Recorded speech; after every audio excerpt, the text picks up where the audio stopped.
大哥哥，你是不是也饿了？你也想吃烧饼吗？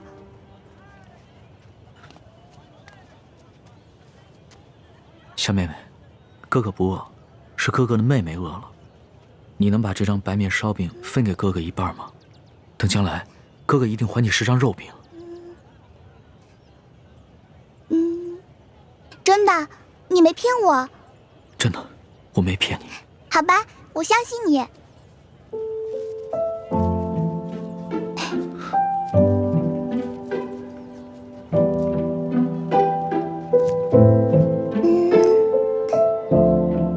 你将来要请我吃肉饼，这块大的给你吧。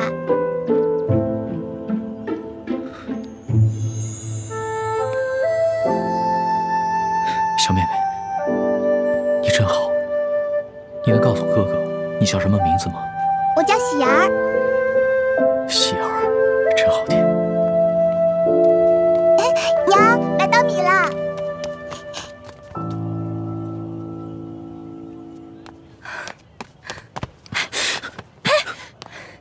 哪来的没脸的东西，居然敢骗一个小孩子的烧饼！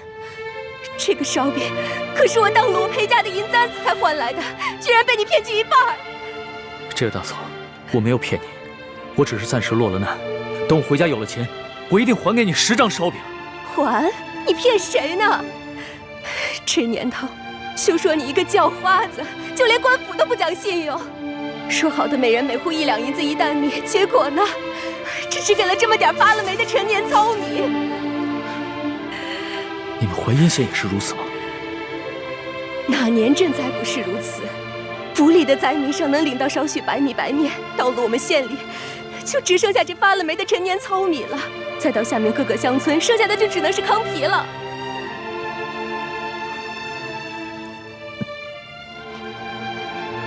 哎呀，喜儿，以后可不能这么傻了。这些人都是骗子，骗你的。喜儿，你一定要相信哥哥，哥哥将来一定会还给你10张肉饼的。我呸！还不快滚！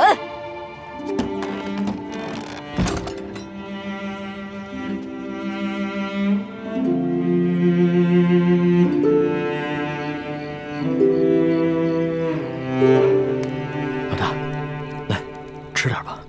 你呢？我已经吃过了，我只讨了1张饼，我吃了一半，另外一半留给你。龙小弟，你对我这样，我真的挺开心的。可是我吃不下了。那你不吃东西怎么行啊？我好难受。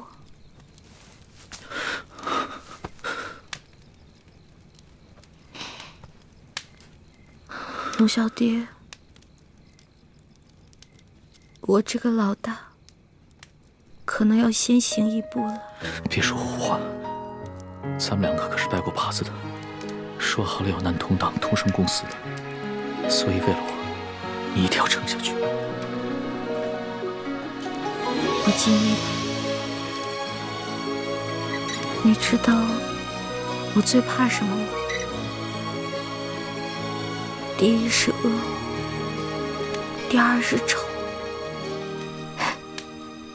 第3就是死。龙小弟，我也好想陪你回京城。可以的。我还想去收那些你欠我的利息呢。放心吧，人不死，账不烂，你一定好好撑着。要是你不在了，我赖账了怎么办？你不会赖账的，你还会整顿吏治，革除疾病，让老百姓过上好日子。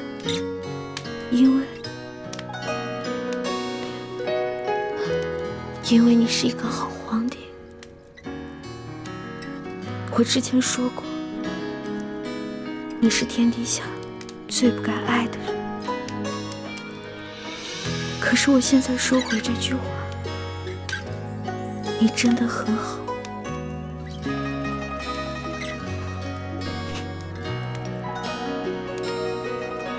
谢谢，谢谢你，老大，谢谢。所以你一定要撑住，一定要撑住，撑住来监督我。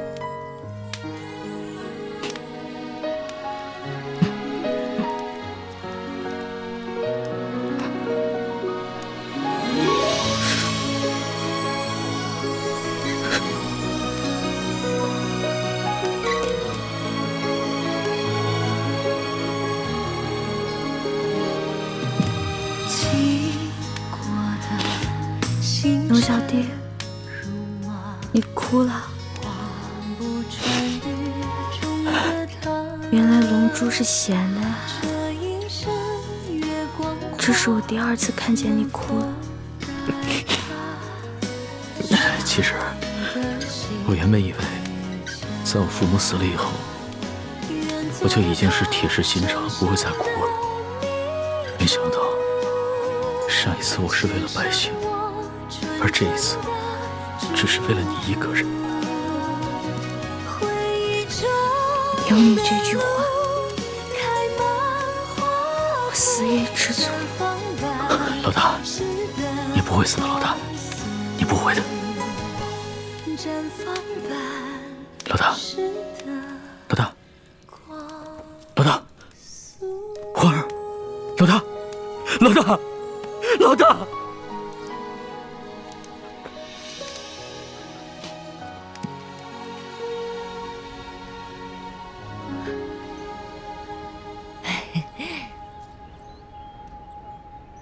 掌柜的，咱们可是说好了啊，这个金镯子我只是暂时抵押在你这儿，你一定要好好保管，改日我一定会赎回来的。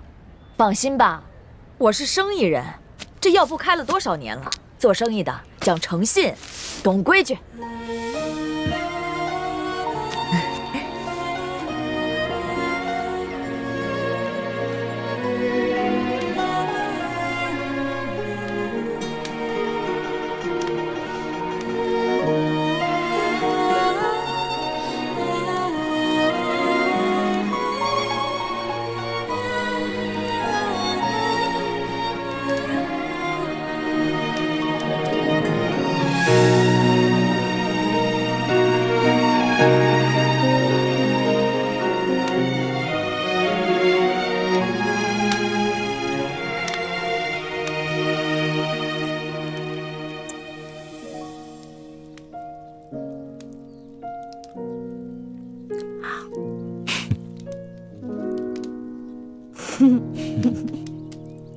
傻死了，你干嘛一直看着我笑啊？在这种穷乡僻壤的地方，我都快愁死了。我本来也快愁死了，但是看到你伤有好转，我觉得特别开心，就是想笑。你知不知道，这次你整整昏迷了3天，我都快绝望了。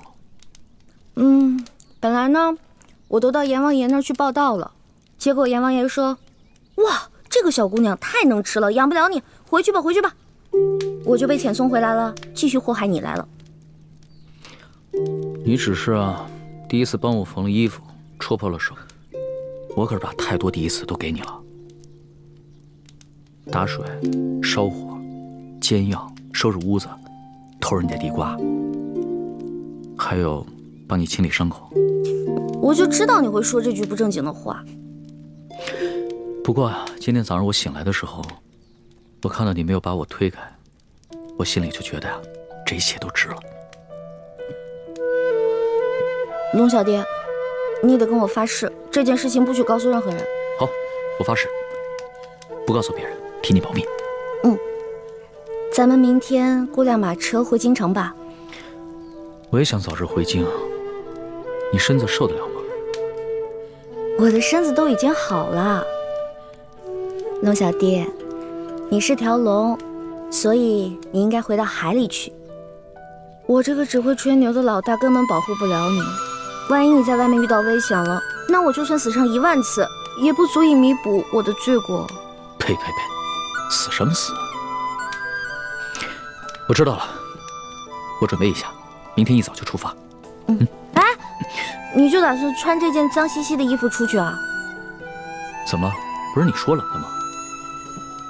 我现在已经不冷了，龙小弟，你好歹是个皇上啊，不能这么不体面。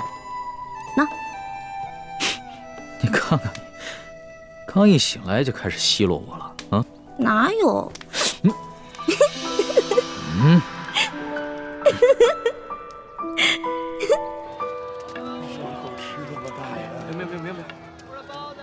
客官，您的药都包好了，来，您拿好。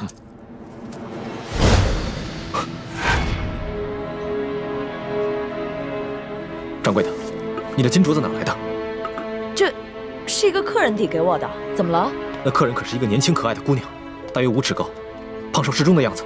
不是，那是个年轻的后生，脸上嘛脏兮兮的，我也没看出啥模样来。掌柜的，那客人是我一个朋友，这样吧，我先帮他把这个镯子给赎走，再留下20两银子跟一封信。如果他再来抓药的话，麻烦你把银子和地址给他，让他来找我。这，好吧，谢谢。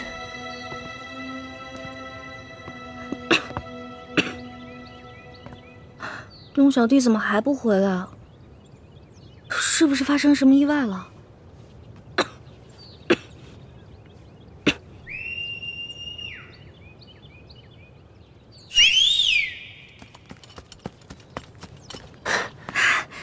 叶哥哥，小师妹，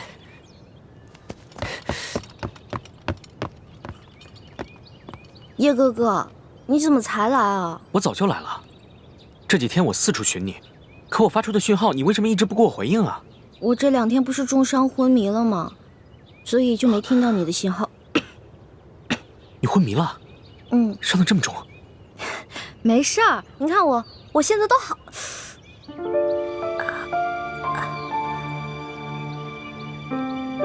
所以这些天，一直都是康熙在照顾你，给你洗伤换药。哦，嗯。好了，外面风大，我们进屋说吧。好，进来吧。快进来，坐。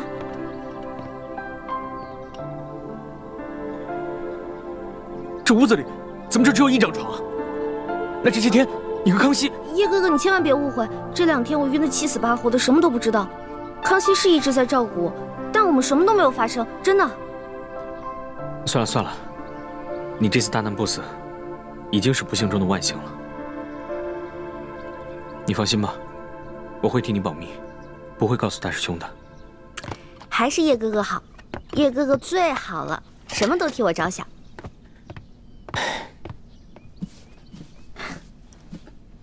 喏，给你，这次别再弄丢了。这个金镯子怎么会在你这儿？不是龙小弟给当在药铺了吗？淮阴县本来就不大，整个县里只有1家药铺。今天早上大师兄去给雪师姐抓药的时候，雪姐姐怎么了？生病了？雪师姐也受伤了，而且伤得很严重。不过，她是因为保护大师兄才受伤的。雪姐姐对大师兄是真的好。大师兄去抓药的时候，突然发现那个药店的女掌柜手上居然戴着这个金镯子。大师兄把这个金镯子赎回来交给了我，让我继续寻找你和康熙。他和雪师姐就在落脚的土地庙里等消息。我这几天把淮阴县东南西北方圆20里的地方都找遍了，给你发出的信号你也不给我回应。不过好在今天总算找到你了。辛苦了叶哥哥，但是你千万别误会，这2天我一直昏迷，什么都不知道。我们身上实在是没钱了，所以龙小弟为了救我的命，才把这个金镯子给当的，给我换药。你不会生我气吧？我当然生气了，不过我气的不是你最终把这个金镯子当给了药铺，而是你为什么不早点拿它换钱抓药啊？金镯子比你的命还重要啊！我不是怕我当了以后让你伤心吗？有你这句话，我就很知足了。哎，叶哥哥，天马上就要黑了，你赶紧走吧，不然等龙小弟回来该看见你了。好，那我现在就去告诉大师兄，让他和雪师姐来找你会合。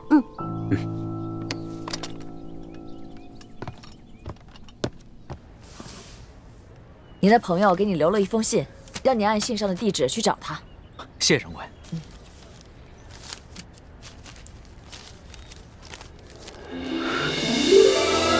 果然是李太医的笔迹，太好了，这下可以顺利回京了。谢掌柜的。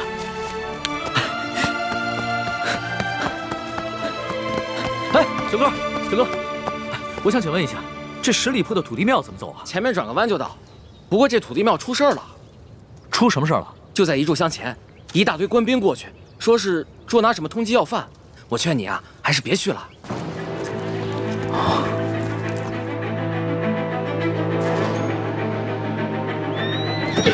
撤！站住！快抓住他们！站住！奇怪，这些官兵怎么知道我们藏身之处的？多半是吴三桂的手下追踪到我们的行踪，故意泄露给官府的。小师妹和康熙都在城西海岸港，你们把他们吸引到城东，我去找欢妹他们，然后咱们在城北会合。好，撤！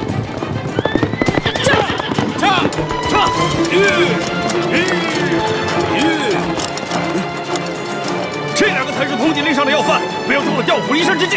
追！撤！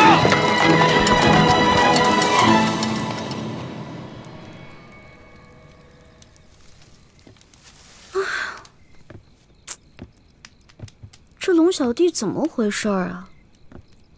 我好不容易跟猪哥哥他们会合了，龙小弟不会出什么事儿了吧？呸！乌鸦嘴！龙小弟一定没事儿的。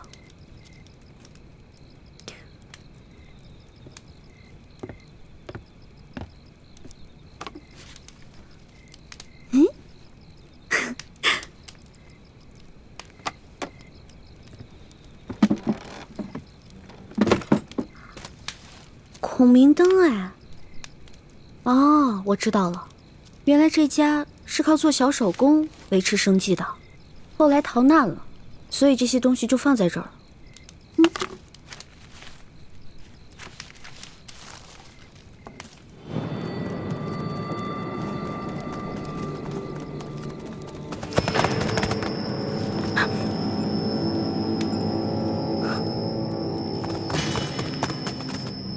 我的伤还没好，跑不了太长时间，必须在短时间内甩掉他们，找个地方藏身，才有可能逃脱。屋里只有那个丫头在，记着留活口，只要有她在咱们手上，她哥哥武功再高，咱们也不怕了。是，走。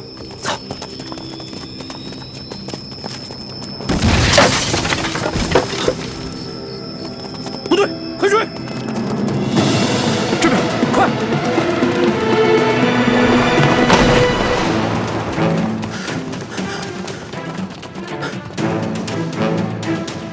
这丫头轻功虽好，但受了重伤，肯定跑不远。追！是。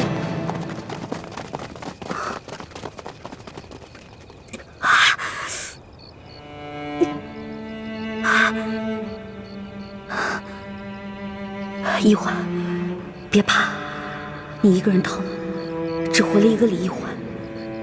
可龙小弟若是活着，就能救天下无数苍生的性命。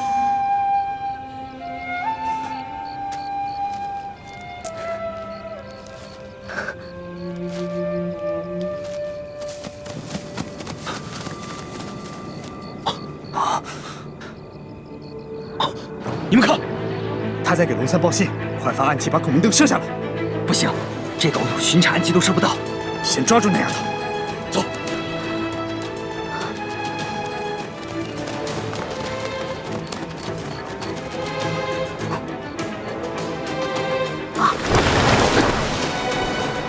在那呢，追！是。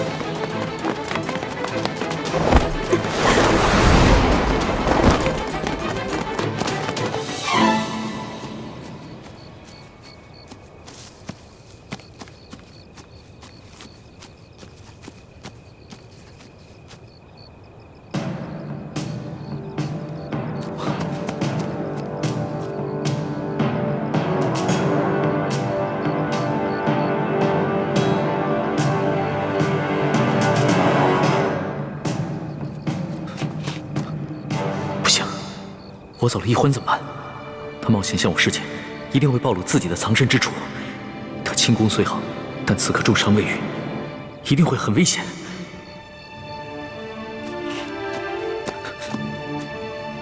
可是我回去也救不了易欢，反而会把自己也搭进去。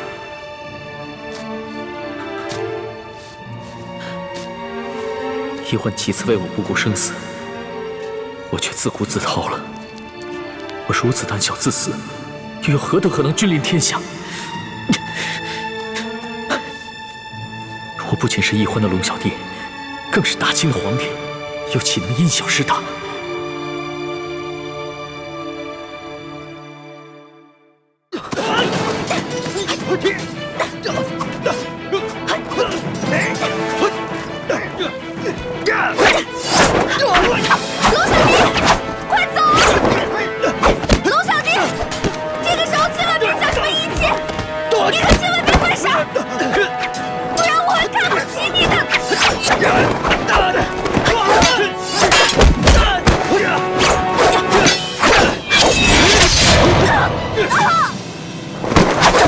死丫头，轻功那么好，武功却平平。现在我刺伤了你的脚，看你怎么跑！带走。是。起来。龙小弟，你快逃！千万别管我！快逃啊！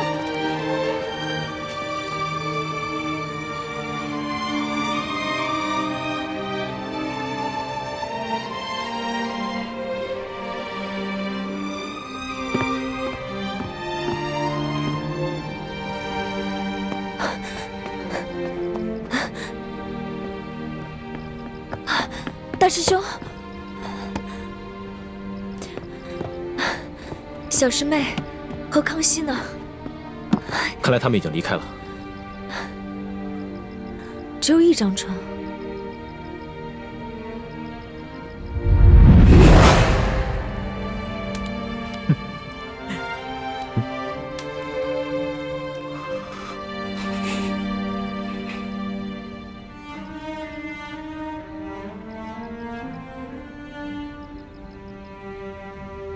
大师兄，倾城，你没事吧？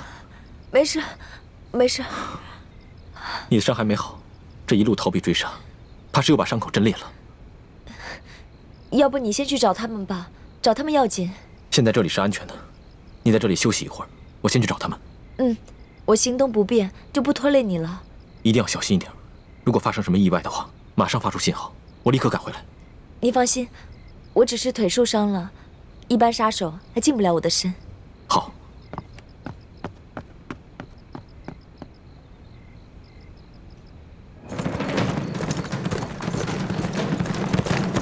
唱。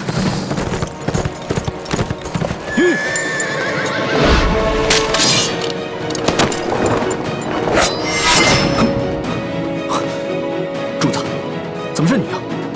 易欢呢？就易欢。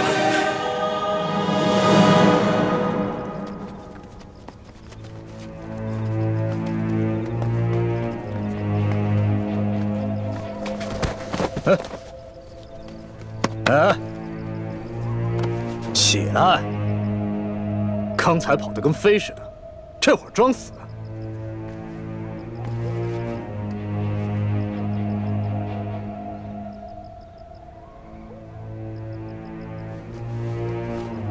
他不是装的，他本就受了重伤，还未痊愈，刚才又中了你一刀，所以才会虚脱昏厥。老大呀，这丫头真俊。反正二公子说了，把龙塞他们一行人全部杀掉。不如咱们先……不行，咱们不是他哥哥的对手啊，还得留着他设套，抓他哥哥呢。哎呀，咱们只是玩玩嘛，尽量怜香惜玉点，别弄死他就行了。也好，老子也实在忍不住了。拿着刀。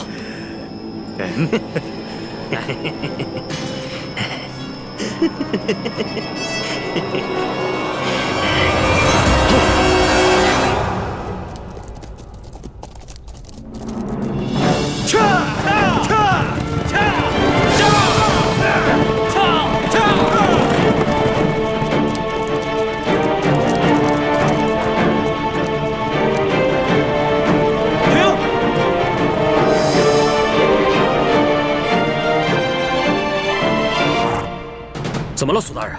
快准备接驾！接驾？皇上在哪儿啊？那个穿补丁衣服的就是皇上。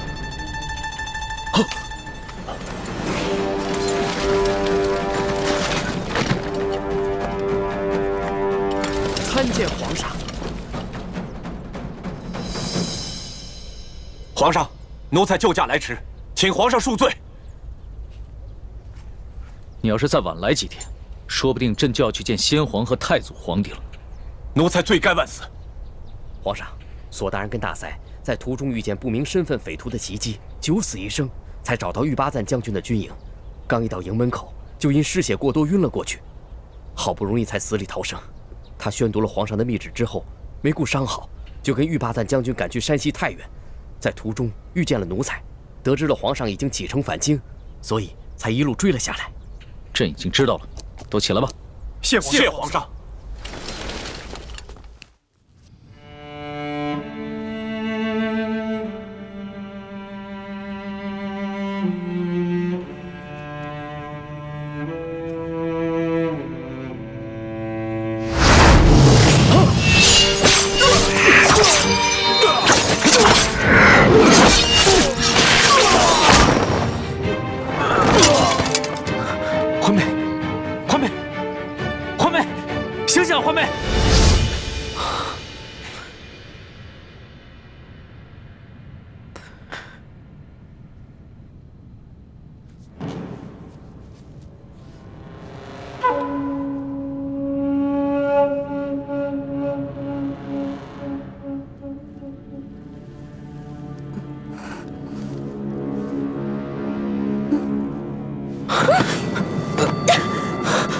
你干什么？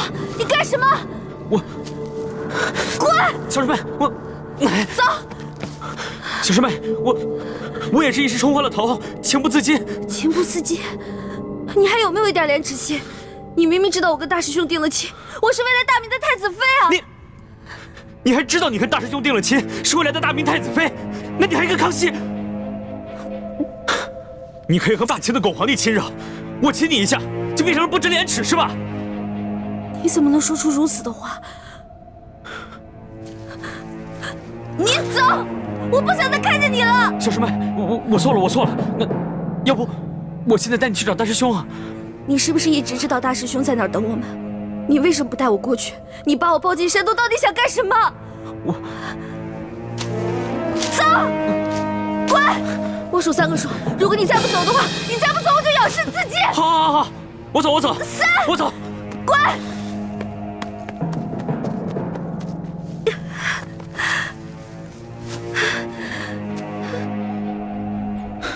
这都3天了，李欢怎么还没有消息？都没有。那些黑衣人不像是刘德昭的手下，而像是吴三桂花重金聘请的江湖流寇，身份不明，很难追查。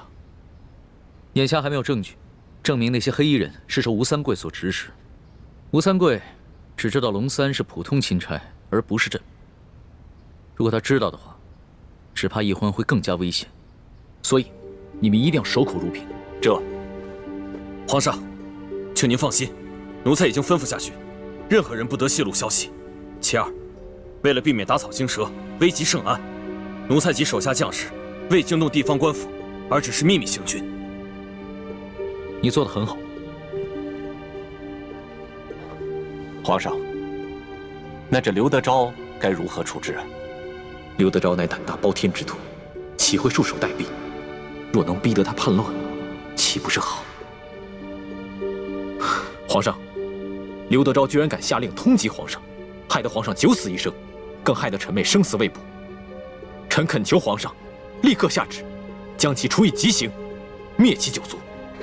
这个刘德昭纵然将他挫骨扬灰，也难消朕的心头之恨。臣愿意传旨问罪，捉拿刘德昭，为皇上分忧，为臣妹报仇。这刘德昭，毕竟在山西经营多年，若这么明旨问罪的话，让他知道了朕便是龙三，龙三便是朕，只怕他会狗急跳墙，联合众多的涉案地方官员起兵叛乱。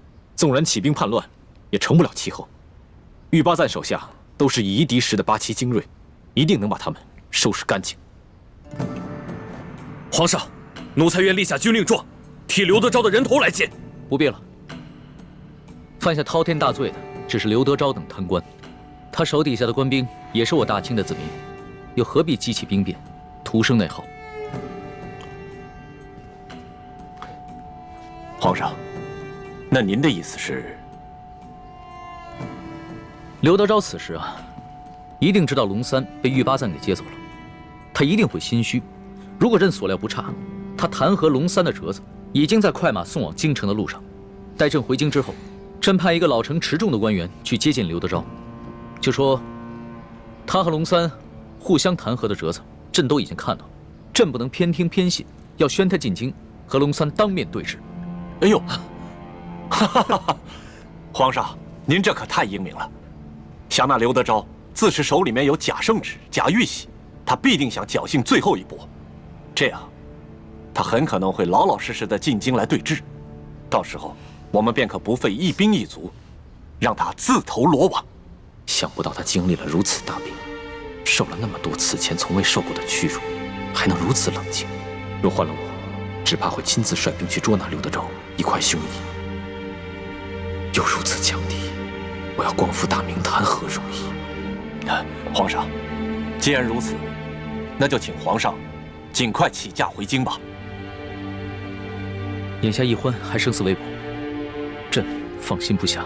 是啊，皇上，世淑姑娘是下落不明，可是您留在这山西，那也没有什么益处啊。建清，你快告诉我，奕欢是不是已经……我不会再也见不到奕欢了吧？叔父放心，奕欢不会有事的。啊？难道你已经有了奕欢的下落了，只是瞒着皇上？虽然没有十足的把握，但是也发现了一个关键的线索，奕欢现在是安全的。那你为什么不赶快把他找回来呀？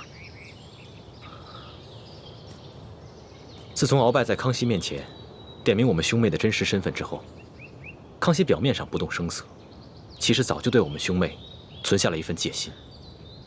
不过经过这几次我们兄妹出生入死的救护他的戒心应该已经消除了。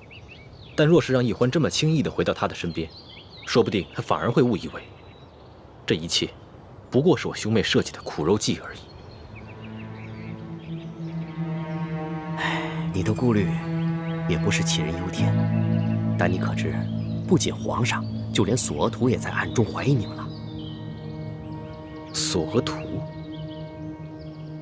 难道他发现了我们的什么破绽？破绽倒是没有，只是他这次前去调兵，途中遭遇了几波江湖杀手的突袭，他怀疑是你暗中指使。他眼见皇上宠信你们，而奕欢又为了救护皇上而被黑衣人掳走了，就没敢对皇上说，只是私下里和我提起过。所以我马上把你叫出来，就是想提醒你，一定要当心索额图。多谢叔父提醒，侄儿定当小心行事。好啊，那我就放心了。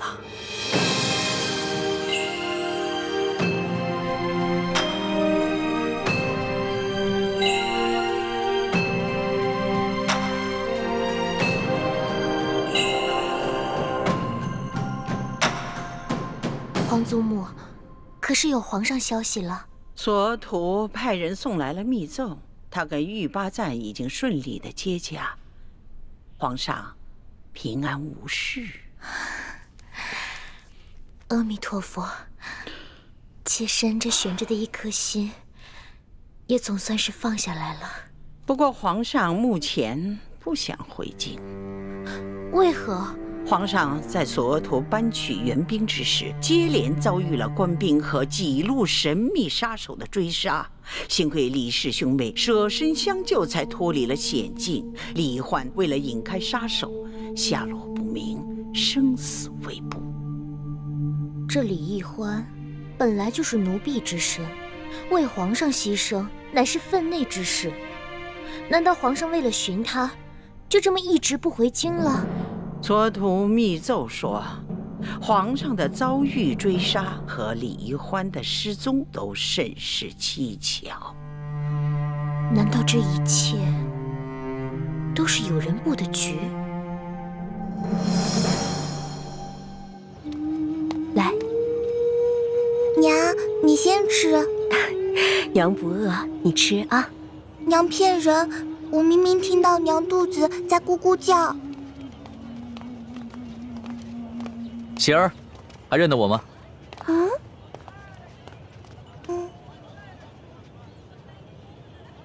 哦，大哥哥是你呀！喜儿，在吃什么呢？我娘煮的野菜糊糊，家里的米面都吃完了，只能吃野菜了。我娘说要再过几天，连野菜都没得吃了。这位公子爷是？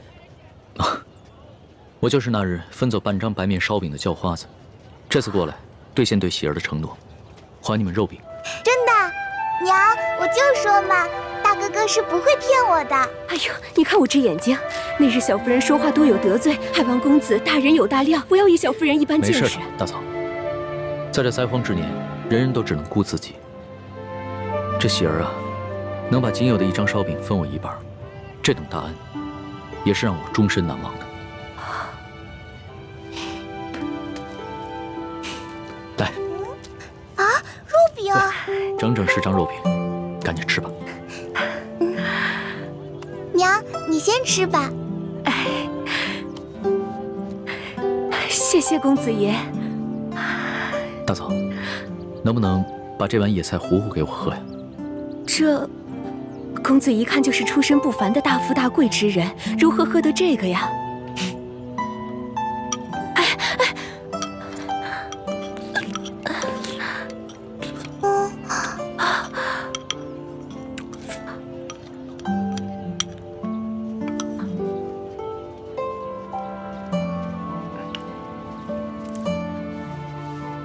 大嫂，这是周钱。这可如何使得？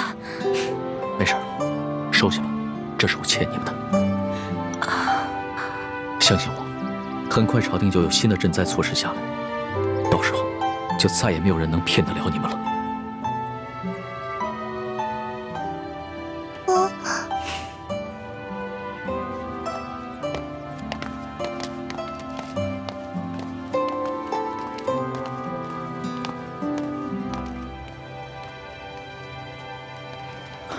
李太医，眼下医患还没有消息，但是我已经决定明日回京，你不会怪我吧？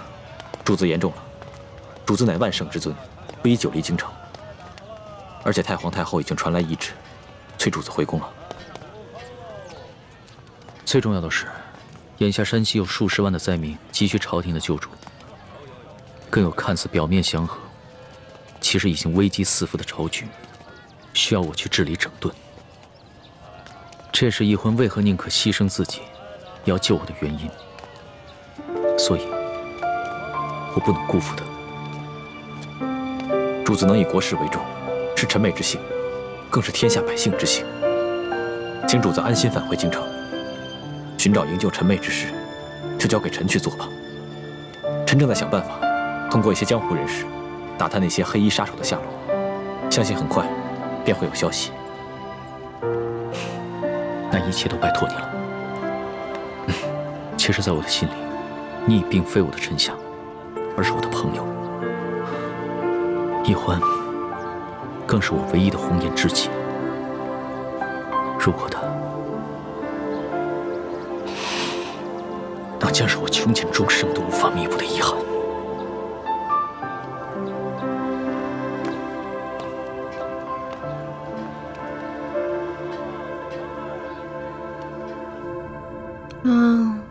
好饿呀！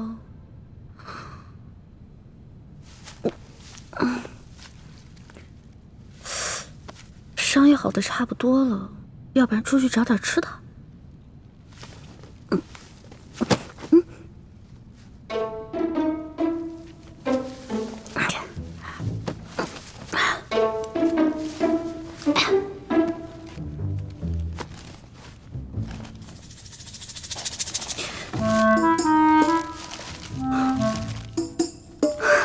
烧鸡，还有酒，进来吧。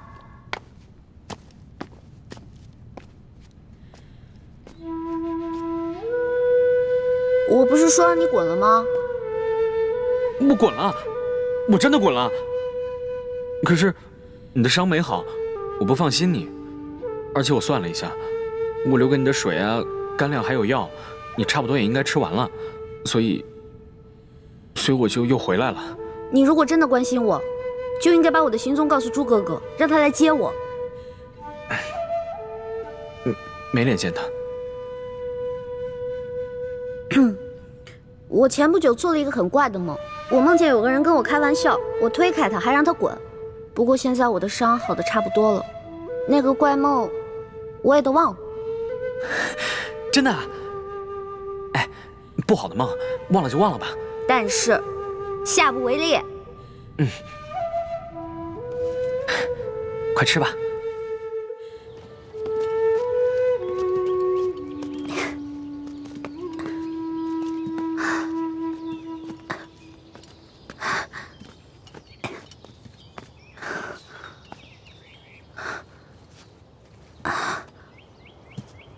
康熙和大师兄他们就在前面5里外的林子里扎营，我不能继续再往前走了，会惊动林中暗哨。叶哥哥，你赶紧去找倩影姐姐会合吧。这几天她一直在吴应奇那边帮你撒谎，一定很辛苦。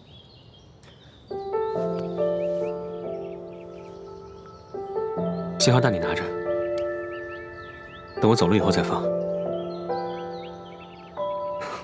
我不想和大师兄碰面。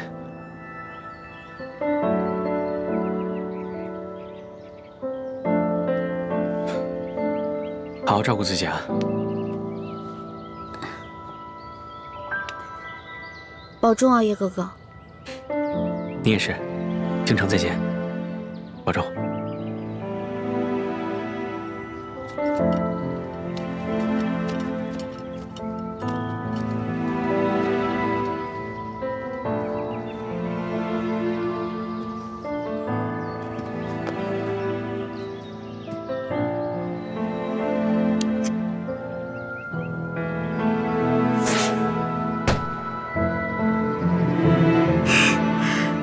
放了这个信号弹，朱哥哥就能看到我了。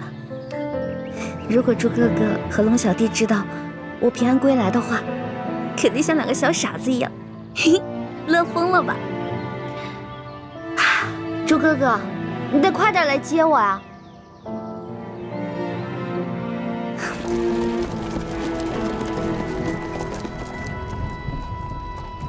文心，你的伤怎么样了？已经没有大碍了，多谢皇上关心。以前在宫里啊，朕只觉得你温婉博学，知书达理，没想到你还如此有胆有识，屡次不惜性命救朕。就只此一点，整个后宫无人能及你。那叶欢呢？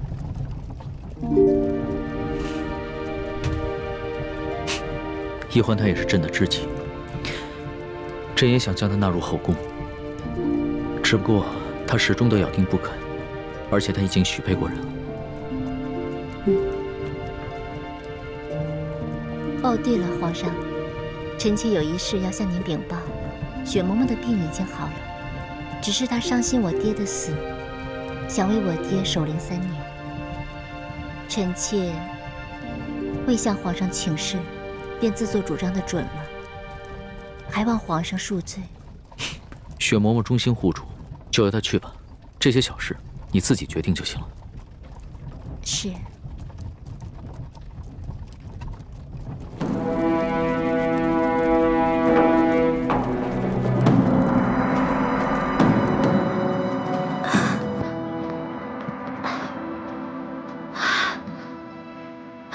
朱哥哥，你到底有没有看到我给你发的信号啊？为什么还不来接我呀？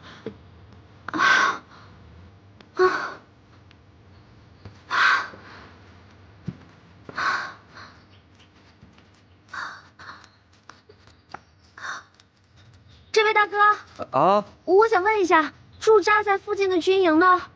走了啊，他们在这儿待好几天，今天一早才走。啊？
去，把剑拿过来。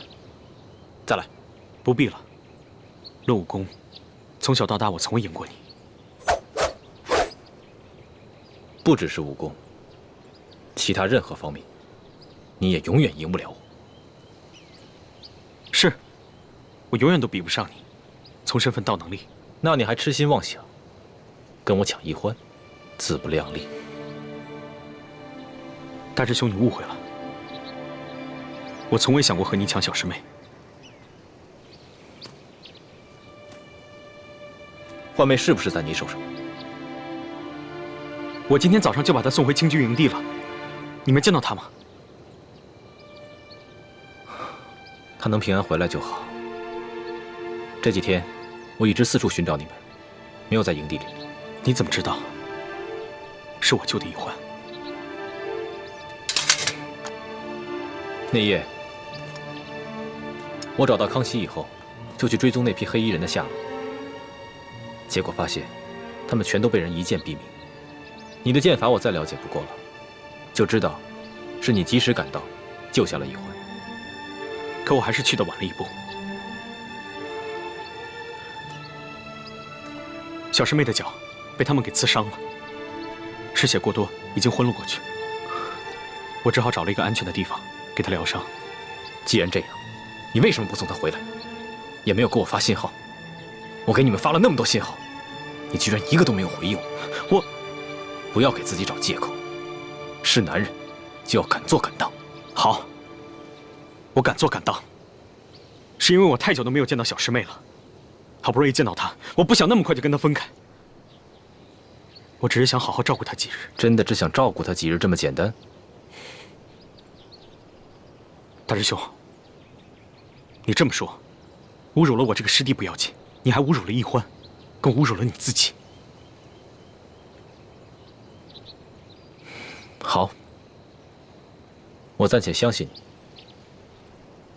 不过你给我记住了，注意自己的身份，否则我绝不饶你。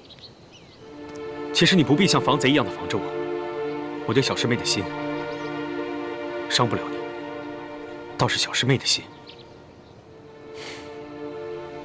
她的心怎么了？大师兄又何必自欺欺人呢？小师妹虽然武功平平，但如果就论轻功来说，连大师兄你也要甘拜下风。她是为谁预先的？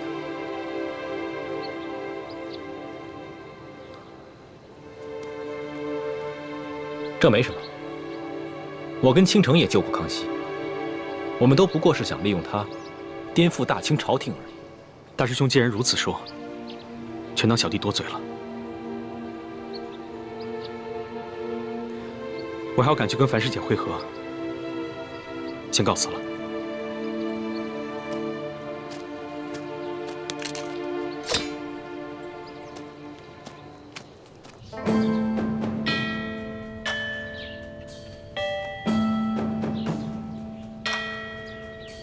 皇上离宫月余了，若是没什么意外，也该回宫了。妾身心里也是这般想的，今儿一早很早就醒了，就盼着皇上能早点回宫。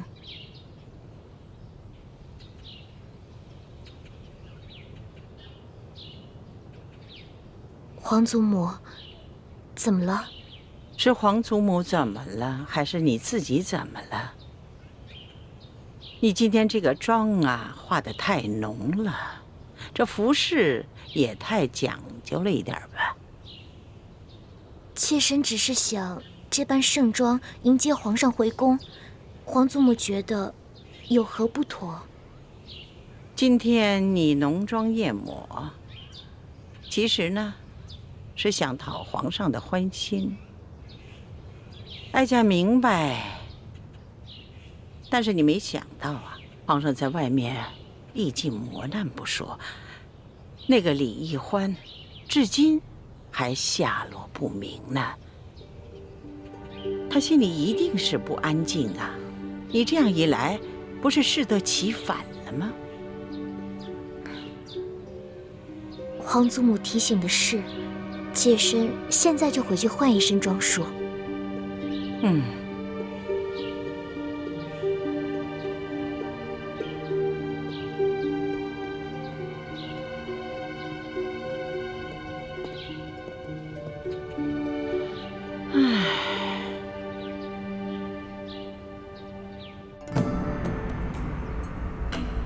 孙儿给皇祖母请安。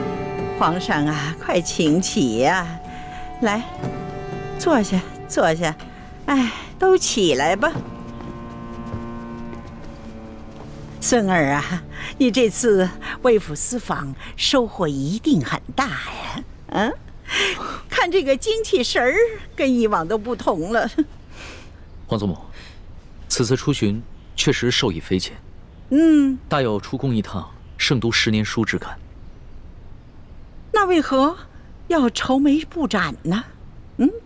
叶欢为了救孙儿，落入了一群黑衣蒙面人之手，至今生死未卜，下落不明。孙儿的心里很是担心。这一皇姑娘能够拯救皇上，这是她的本分呢，这是应该的，这是她的荣耀啊！哀家一定会派人把她寻找回来才是。皇上不必太难过。皇后，朕还是第一次见你穿这么素的淡妆呢。皇上微服查访赈灾，受尽磨难，妾身在宫中理应与皇上同心，与民同忧，自然要穿得素淡一些。皇后有心了。对了，朕还有一件事要与你商量。皇上言重了，无论任何事情，妾身都听凭皇上裁夺。哎，你是这后宫之主，这后宫中的事情，当然要征询一下你的意见。此次丽嫔随朕出巡，几次为了救朕，不惜牺牲自己的性命。她的爹爹舒建也因公殉职，只留下这么一个孤女。所以，朕想升她为丽妃，再追封她爹为2等公，不知你意下如何？丽嫔妹妹温柔贤淑，妾身平常也一直很偏疼她。此次出行又护驾有功，自当嘉奖。皇上升丽嫔为妃，乃是后宫大喜之事，妾身十分赞同皇上的决定。好，那丽嫔升丽妃的典仪就交给你办了。妾身自当用心操持，皇上尽管放心。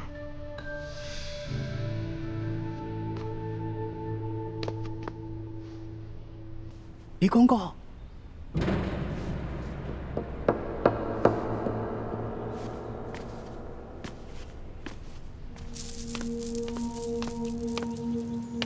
叽叽喳喳的，怎么这么没规矩？什么事？之前皇上不是吩咐过，一旦有世淑姑娘或者李太医的消息，就立刻过来禀报吗？怎么样？可是有易欢的消息了？回皇上的话，暂时还没有世淑的消息，只是李太医回来了。皇祖母，那就让皇后在这陪您聊会儿天儿，虽然先行告退。恭送皇上。怎么样？你可找到易欢？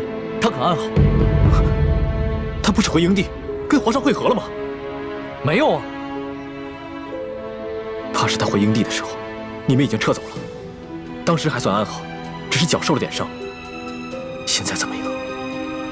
我也不知道。你怎么会不知道呢？你为何不跟他一起回来？皇上，臣并没有找到易欢，而是发现他从黑衣人手上逃脱的一些线索，所以我还以为他已经跟皇上一块回京了呢。这皇上平日里一向性情稳重，唯独听到李易欢的消息，就立马沉不住气了。皇祖母息怒，这李易欢是为了救皇上，才落入了身份莫测的江湖人手中。皇上难免会关心则乱。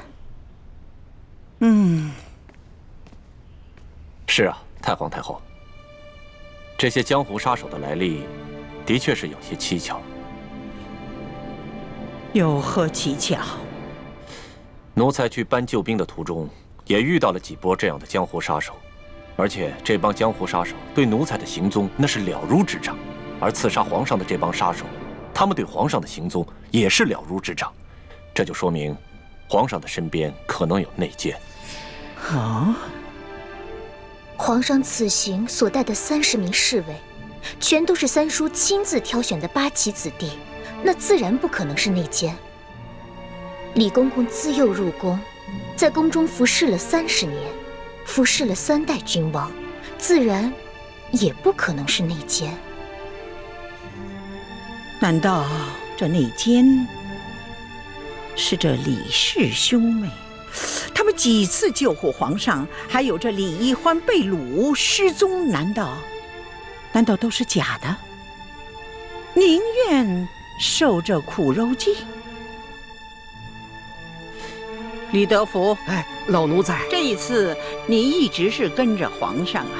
这索额图调兵之后，你一直是在皇上身边，你有什么发现？回太皇太后，奴才没有发现李氏兄妹有什么异常。至于那些江湖杀手，奴才倒是听皇上说过，好像是平西王的手下。这些杀手跟刺杀书剑、抢走金钥匙的那帮盗匪，似乎是同一拨人。吴三桂，这也有可能。难道这李氏兄妹是吴三桂的人吗？依奴才一路上的观察，没有发现这李氏兄妹跟吴三桂有什么瓜葛。太皇太后，在没有确凿的证据之前，恐怕还不宜妄下论断。奴才所说的这一切，也都是奴才个人的一个猜测，还请太皇太后把这些话都放在自己的心里，千万不要对皇上提起来，否则这皇上又要怪奴才在这多嘴了。放心吧，哀家自有分寸。这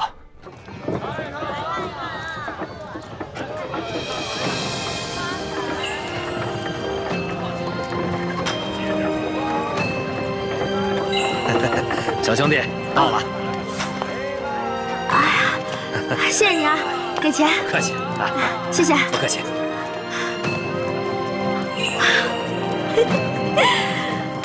我终于回来了。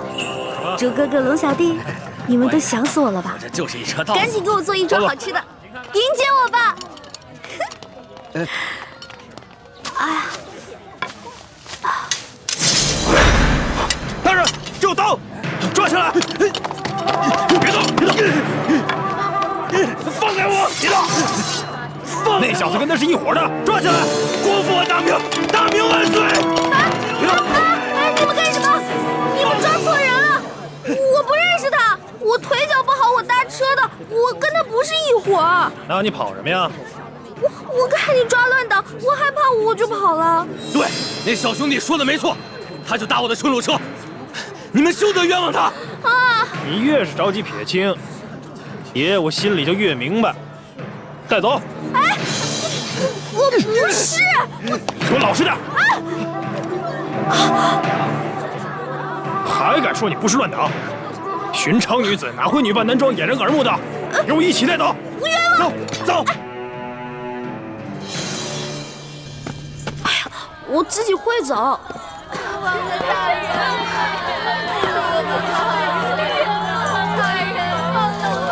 官爷，我是冤枉的，放我出去吧！冤枉了，王大人，这就好，放我们出去吧！饶了我们吧，冤枉啊！哎，我说你们抓错人了嘛！啊！你们真的抓错人了，我不是什么乱党。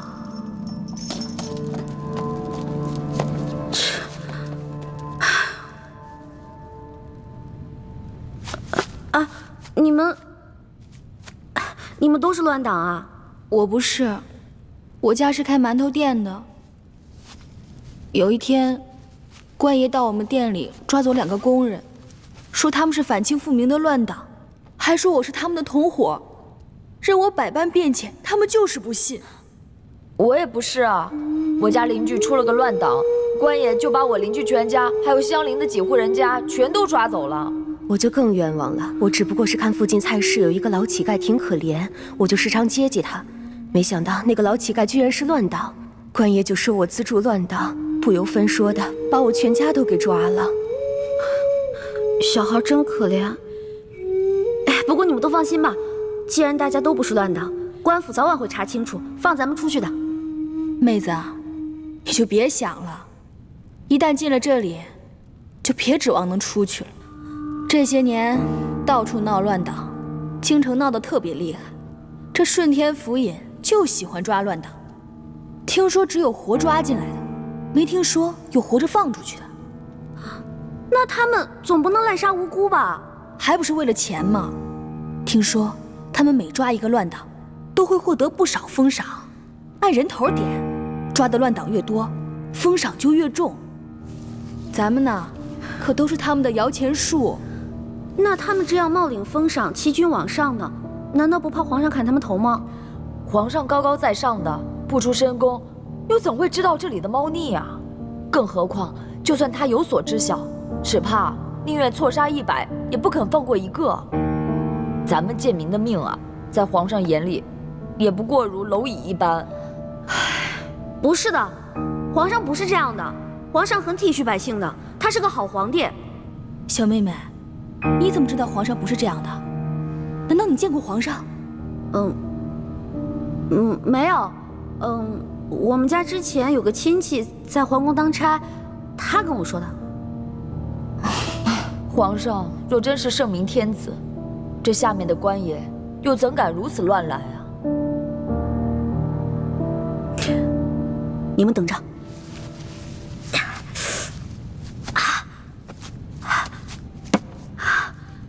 来人！我要举报乱党！来人啊！我要举报乱党！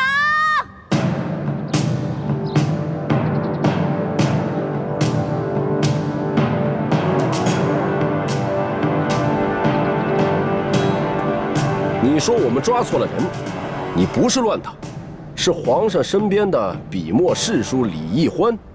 没错，大人，我是为了见大人，所以才骗狱卒说什么我要举报乱党，但根本没什么乱党，我也不是乱党，我是宫里的女官。臭丫头，你当本官是3岁小儿吗？这宫中哪来的笔墨侍书的女官职位？我本来是宫里的答应，笔墨侍书一职是皇上特意为我设置的。皇上特意为你设置了职位？这么说，你很受皇上的宠爱了？那为何皇上不直接封你做娘娘，而先封你做答应，再封你做女官呢？依大清的律例，这宫中的女官是不可能独自出京的。而你却为何会女扮男装，坐着乱党的牛车进京？那车夫本官已经审问明白了，他此次进京的目的，就是为了纠结一帮同党，行刺朝中的要员。不是，误会了。我这1个多月前跟皇上去山西微服私访，结果这途中啊遇到了歹徒抢劫，我跟皇上就走散了。你们听听，难怪这臭丫头敢加入乱党，原来是一个无知无畏的疯丫头。皇上怎么可能去山西微服私访？这1个月来，皇上的确罢了朝，但皇上天天都在宫中与太皇太后潜心礼佛，为大清祈福，缓解旱灾。你这谎撒的也太匪夷所思了吧？不是，这皇上是怕自己泄露了行踪，才托辞说什么罢朝礼佛的。你要不信的话，你可以去问皇上呀。你以为本官和你一样疯了吗？敢拿这么可笑的话去问皇上？再说了，你以为皇上是想见就能见的？这1年之中，本官也不过是在上朝之时，远远的瞧上皇上一眼罢了。可我说的都是真的呀！够了，本官可没工夫听你在这慢慢的编故事讲笑话。快说，你究竟姓甚名谁，家住何处？为什么要加入乱党？在这京城之中，还有哪些人是你的同伙？我叫李义欢，但我真的不是乱党。要不然你去问问那个索额图索大人，他知道。索大人可是皇上跟前的第1红人，本官岂会为了你一个疯丫头去找索大人讨骂？那你去问问那个太院的李建清，李太医，他是我哥哥。你这故事越编越离奇了，感情满朝的要员和你都是非亲即故，越是如此信口雌黄、东拉西扯，本官就越相信你就是图谋不轨的乱党。来啊，把他押入刑房，本官要亲自审审他。大人，冤枉啊！我真的不是。不招，招不招？不招，不招，招不招？不招是吧？不招是吧？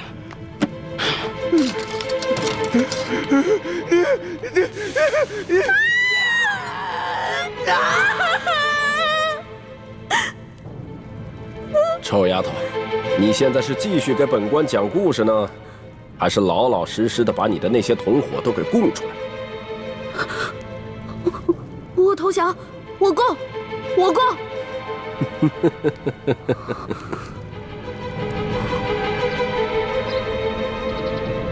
本官看你和寻常女子不同，有些胆识，想来在乱党中的地位一定不低，你供出来的同伙一定很有价值。大人英明，虽然我同伙不多，但是他们的地位都很高，他们都潜伏在紫禁城里，伺机刺杀皇上。哦，这可是大案呐！你的同伙叫什么名字？我同伙，我只知道他有个代号叫龙三，我跟他有一套特殊的接头暗号。如果大人您需要的话，我可以引蛇出洞，将功赎罪。好，快说快说。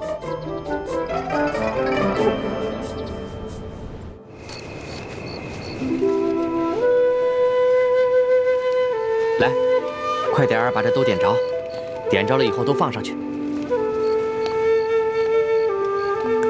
大人，这孔明灯啊，一转眼就升到空中去了，到了天上以后，就那么一点点，城外的人都看不清，史书姑娘来那么巧就看见。皇上让你放你就放吧，啊！其实史书姑娘能不能看见孔明灯并不重要，只要皇上心里有个寄托就行了。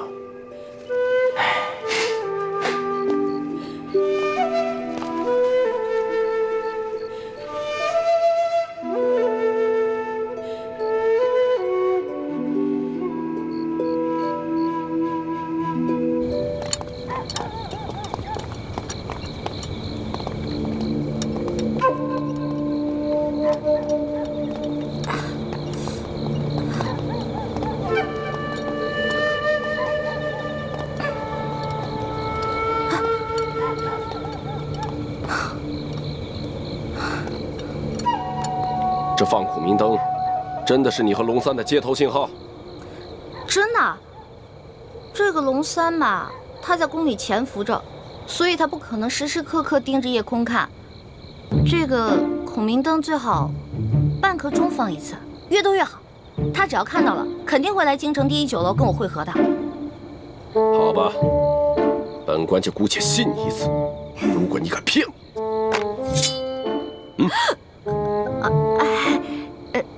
大人，咱有话好好说，能别这样吗？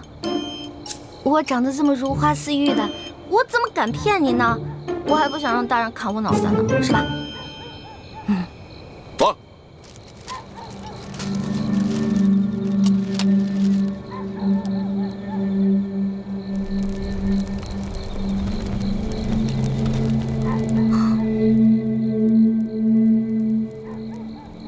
龙小弟、猪哥哥、雪姐姐、叔父，你们几个一定要没事了就多抬起头来瞧瞧夜空啊！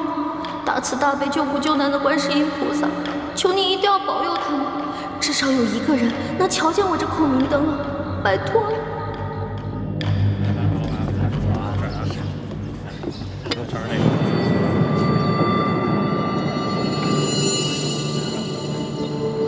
大人，我要的烤鸭怎么还没上啊？正在做，你别急。你的同伙龙三怎么还没有来啊？正在来，您别急。臭丫头，今天已经是第3天了。本官按你说的，在紫禁城东西南北几个门已经放了有3天的孔明灯了。要是你的同伙还不出现，那你就一定是在戏弄本官。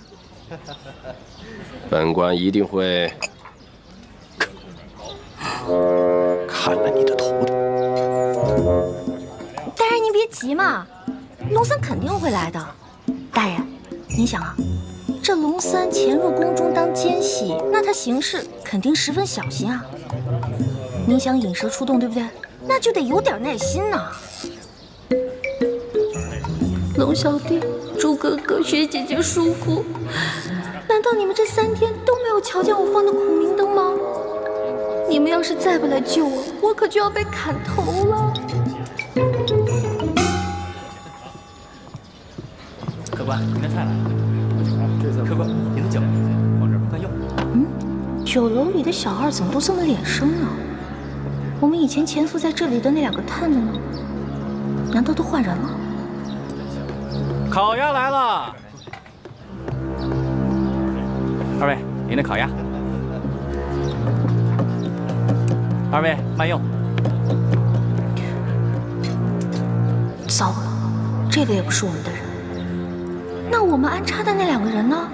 难道今天全都轮班休息？你要的烤鸭已经到了。管他呢，先好好解解馋再说。万一真没办法送出消息，被这顺天福音砍了头，也不会是个饿死的。如果你将这只烤鸭吃完了，你的同伙还没来，那我就要将你这个小丫头给宰了，做一个烤全鸭吃。您放心吧，大人，他肯定会来的。您看，我吃这烤鸭是不是得配点酒啊？要不然您给我上一壶杏花春。你的名堂怎么这么多？不是名堂多呀。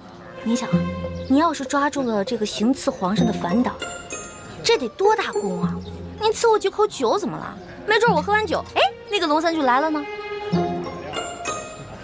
就先让你继续摆谱。若是龙三不到，小二，哎，再来一壶杏花春。好嘞。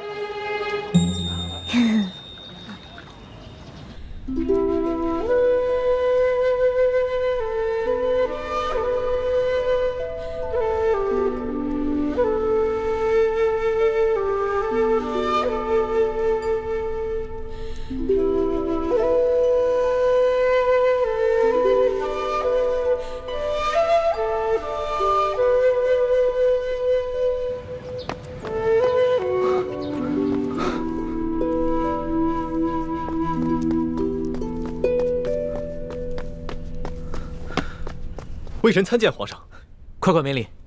谢皇上。怎么样，有易欢的消息了吗？易欢的脚受了伤，我派人带着皇上画的画像，在山西进京的必经之路上打听，所有的饭铺、酒楼、旅店、客栈都打听了，终于打听到，易欢一个人女扮男装，拄着拐杖，在往京城的方向赶路。最后一个见过易欢的人是京城西郊一家面铺的老板，他说他亲眼看到易欢上了一辆牛车，随着牛车往西城门的方向去了。那这么说的话，易欢应该是平安回京啊，可他为什么不回宫呢？我也不知道。按理说，这么远的路都平安回来了，这已经到京城了，应该不会出现什么意外。阵营一连3个晚上在御花园放了孔明灯，易欢要是看见的话，他一定会回来的。这只能说明易欢出事了。会不会是反清联盟的人把他给绑了？不可能。怎么不可能？这反党在朝中一定会有奸细。若是知道了易欢和朕的关系，那难保不会打易欢的主意啊！皇上，臣听说那些反党虽然处处跟朝廷作对，妄图恢复朱明王朝，但是却从来不敢绑架妇孺幼童的勾当。那要不是反党的话，那又会是谁呢？这吴三桂和刘德昭的爪子再长，也不会伸到天子脚底下来啊！再说了，易欢就算脚上有伤，那他也是有一些功夫的，寻常的地痞流氓根本就拿他没办法。到底落在了谁的手里？微臣也觉得此事有点蹊跷。眼下，只能多安排人在四处打探了。你一定不能大张旗鼓，必须暗中查访，要不然的话，一环就更危险了。微臣明白。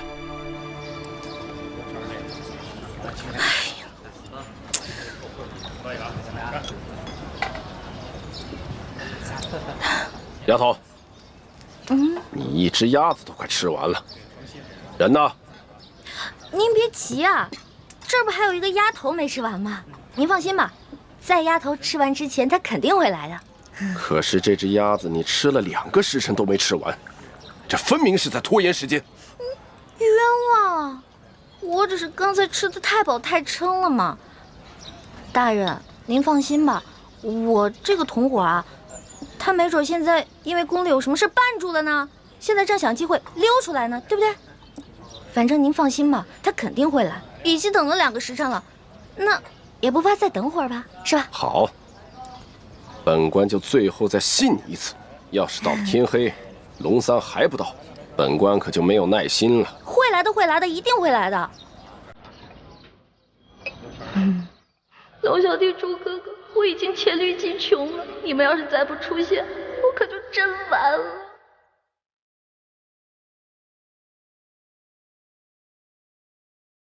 臭丫头，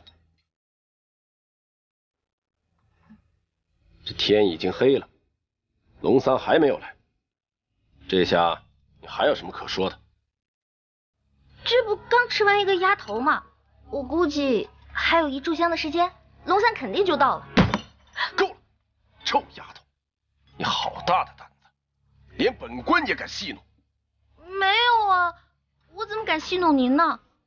我真的有个同伙叫龙三，潜伏在宫中。大人，大人，那个车夫终于招了。根据他的招供，卑职把另几个潜伏在京城的乱党一网打尽。但那个车夫说，这个乘坐他牛车的小丫头只是顺路搭车，不是他的同党。哦，当真？卑职问过另外几个乱党，他们都说这个小丫头不是他们的人。你看，你看。原来你果然在戏弄本官。大人，明明一开始我就说我不是乱党嘛，您说的呀，要打要杀的，所以我才胡乱招供的。可你一开始也没说实话，而且还敢冒充皇上身边的女官，那不是被吓糊涂了吗？我只好胡乱编瞎话了呗。现在好了，既然事情已经查清楚了，那是不是可以放小女子走啦？多谢大人。站住！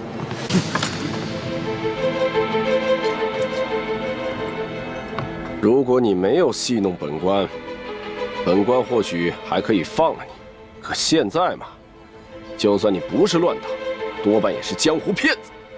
来人，给我带走！明日连同那批乱党一起问斩。冤枉了！哎。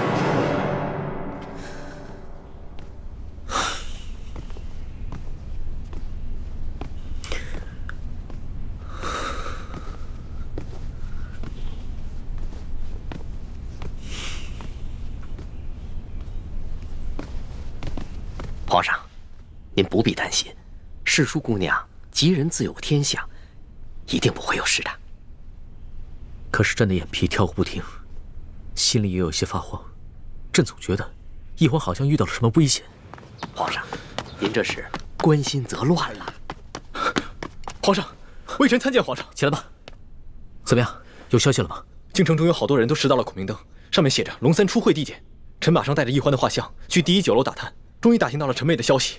原来他被顺天府尹甘国泰误当反党给抓了，现在已经押往刑场要问斩了。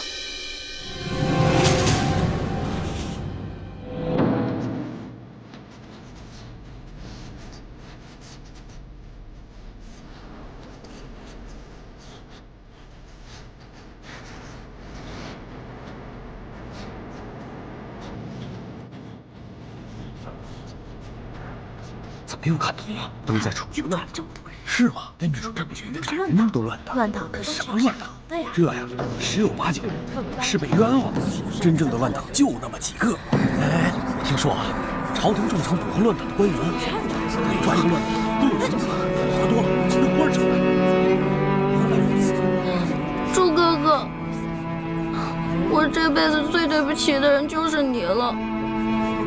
从小你对我那么好，可我就知道欺负你。这下好了，以后再也没人欺负你了。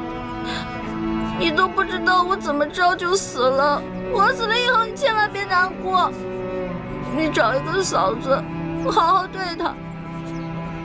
我会在阴间祝福你们的。臭丫头，你嘀嘀咕咕说什么呢？还想耍什么把戏？大人，我真的没耍把戏，我之前真的没骗您。其实我说的那个同党根本不是我的同党，他是我的结拜兄弟龙三。我们俩结拜的时候说好了，虽然不能同年同月同日生，但愿同年同月同日死。可我这都要死了，他连最后一程都不来送我。龙三，我为你受了那么多的苦，我救了你那么多次命，你一次回报都没有。结果我这回京了，还糊里糊涂的把命给弄丢了。而你呢，就知道躲在宫殿里吃香的喝辣的，都不来找我，不来看我。龙三，我诅咒你，以后喝水塞牙，走路摔跤，除非你还清你欠我的所有利息为止。从现在开始，我李一欢跟你断绝结拜关系，以后我们再也不是兄弟了。好了，53刻已到，行刑！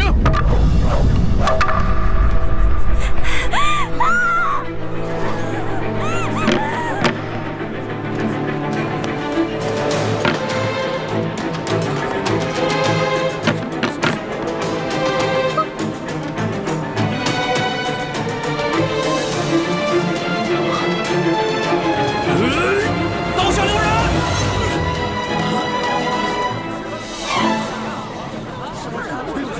谁在喊刀下留人？龙小弟，老大，真的是你吗？我没在做梦吧？我早就来了。你早就来了。大人，我说的同党就是他。真有同党？没错，这个同党就在你面前，快抓住他！来啊，把这几个闹法场的给我绑了！大胆！我看你们谁敢动手！甘国泰，你这条疯狗，你老养昏花了啊！连我索图都不认识了。索大人，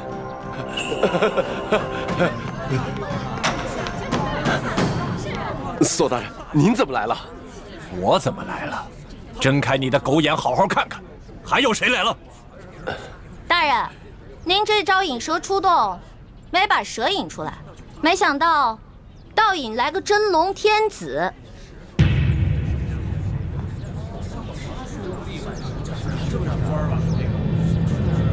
跪下！皇上！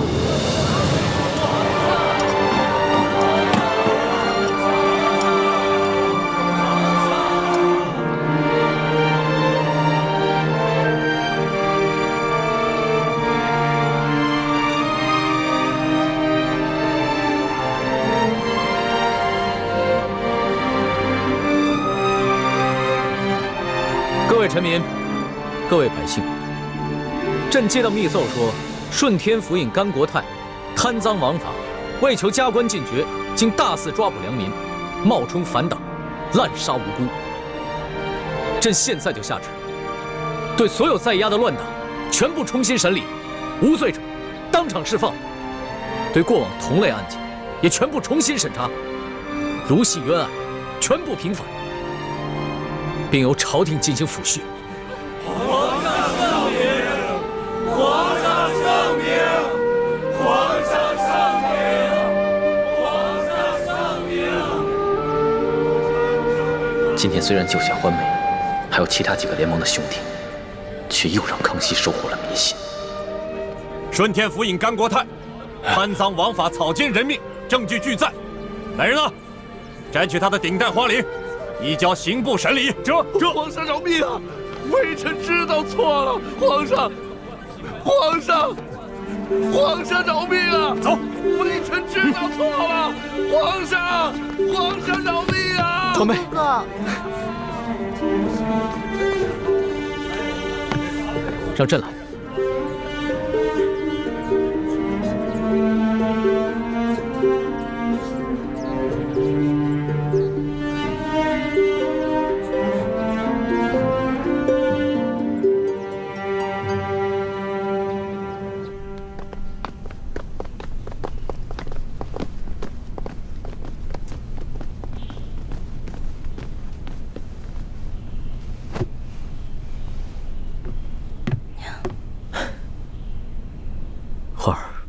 朕终于找到你了，你终于又活色生香的出现在朕的面前。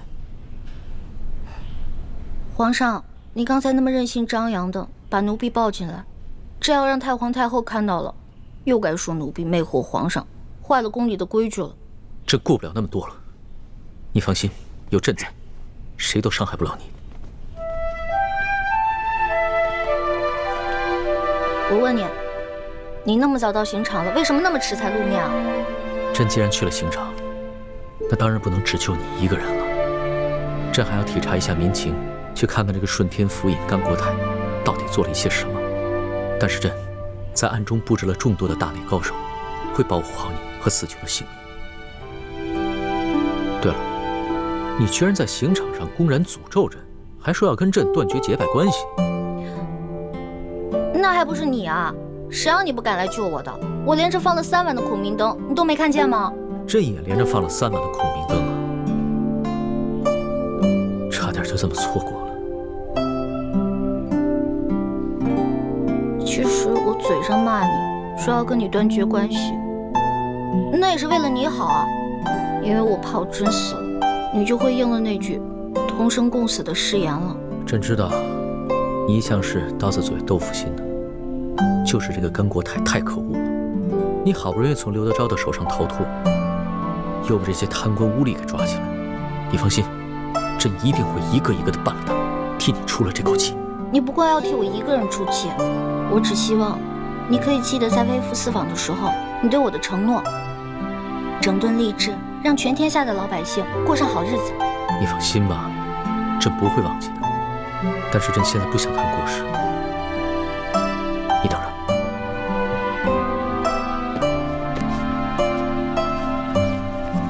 花儿，你看看，这是我。朕的画工怎么样？也就比我高那么一点点吧。朕还以为从此以后只能在画上见到你了。我也以为我永远都见不到你了，龙小弟。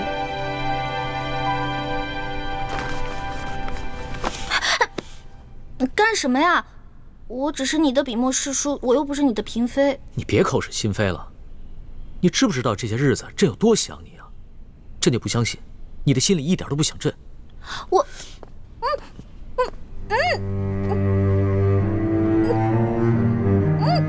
放开我！怎么了？咱们俩又不是没亲过。在山西你重伤的那段时间，都是朕帮你清理伤口的，而且还口对口的为你渡药。别再说了。微臣参见皇上。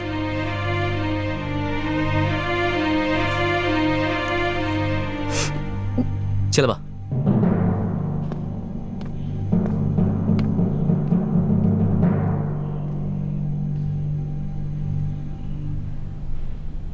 皇上，一环脚受了伤，还是容臣先为他治伤吧。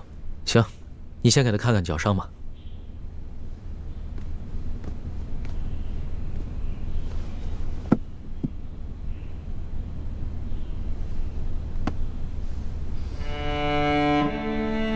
怎么样？这伤要紧吗？伤得很严重，必须剜掉坏死的腐肉，才能治伤。啊，那不疼死了！早知道受这份罪，我还不如让那顺天府尹把我宰了算了。你胡说什么呢？你当时在山西救朕的时候，那股不惧生死、不畏一切的英雄气概去哪儿了？我根本不想当什么英雄，我只是不忍心看你死而已。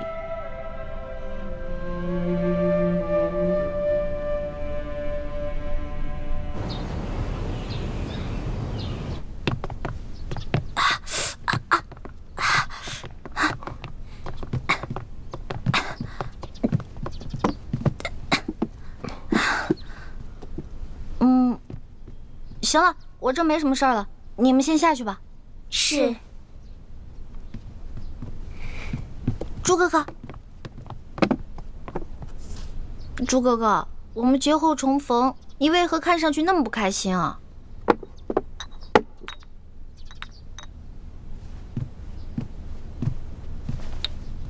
小平内服，大平外敷。我是欠了你钱了，还是偷了你的米了？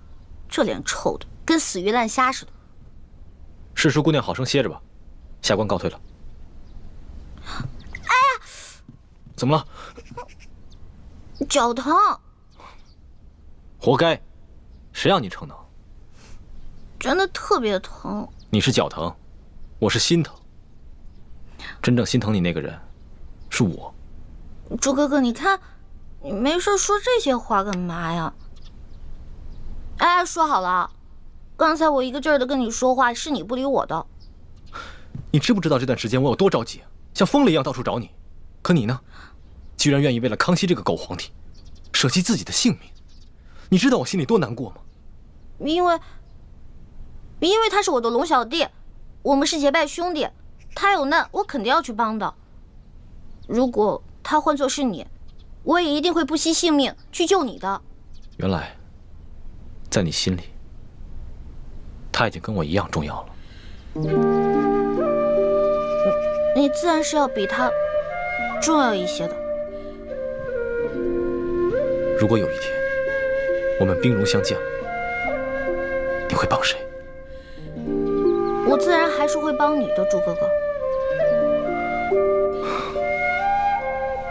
也不知道你现在说的话还有多少是真的。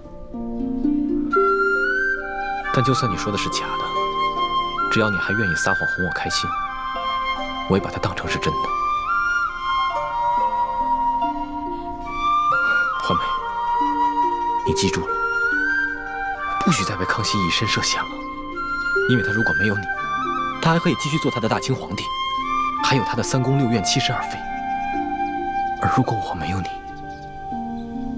我真的是生不如死了。朱哥哥，你没有了我，你还有光复大明的大业啊！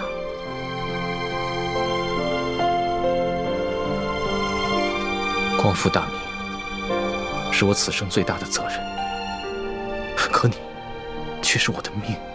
如果没有你，那我做什么都没有意义了。